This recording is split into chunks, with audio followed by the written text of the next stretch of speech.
And then when you're done, I get to at least go back and you get to go back to go into post. So then we're still kind of in it, but you miss that relationship you just built. And then when the post is over, now you're just like, oh, I want to go back. Like shooting Ego and Desire at Sundance, I didn't want it to stop. I shot for 4 days, but I really didn't want it to stop. It was just so much fun. And that's why, and I don't know if you've had this experience or not, if you meet someone that you worked with on a crew, especially if you're the director and they were working with you, 10 years later, and you just find them somewhere, it's like no days have gone by.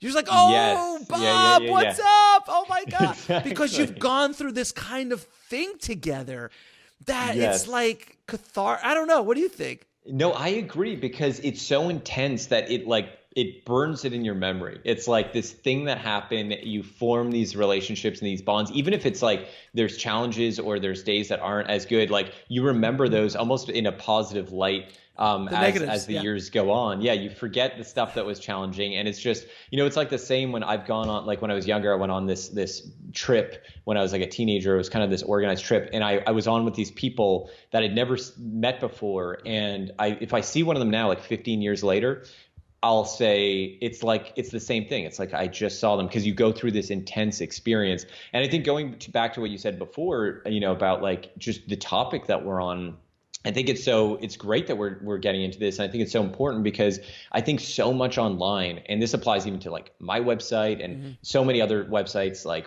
lots of filmmaking websites that I'm sure people visit that are great resources, but they don't always talk about like the actual realities of working in the business and like the sustaining that over a long term, which is like not always that responsible not to share. And I want to do a better job myself of sharing more of that, because, it's easy to tell people, as I often do, to just pick up your camera and make a movie. It's a lot harder to tell them that like, this is going to be, could be very challenging, and that's okay. But like, that's just, I feel like it's an important conversation. So I appreciate that you bring it up and that you're, engaging on that, because you don't hear that often in the dialogue with indie film or micro budget film. No, because it's not sexy.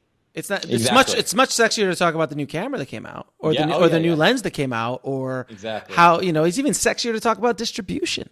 Like it's not real sexy to talk about like, oh, I just jacked up my back for a month because I'm carrying this thing because I'm completely out of shape. And I just and like now I'm literally on a couch for a month because I threw my back out really bad. Now I'm in therapy because of this film I made. That's not sexy, but it is reality. And that's what I try to do with Indie Film Hustle, is to kind of, show people the realities of the business. And you do such a great job on your site as well, to just tell people like, look, my mantra is always this: follow your dream, but don't be an idiot.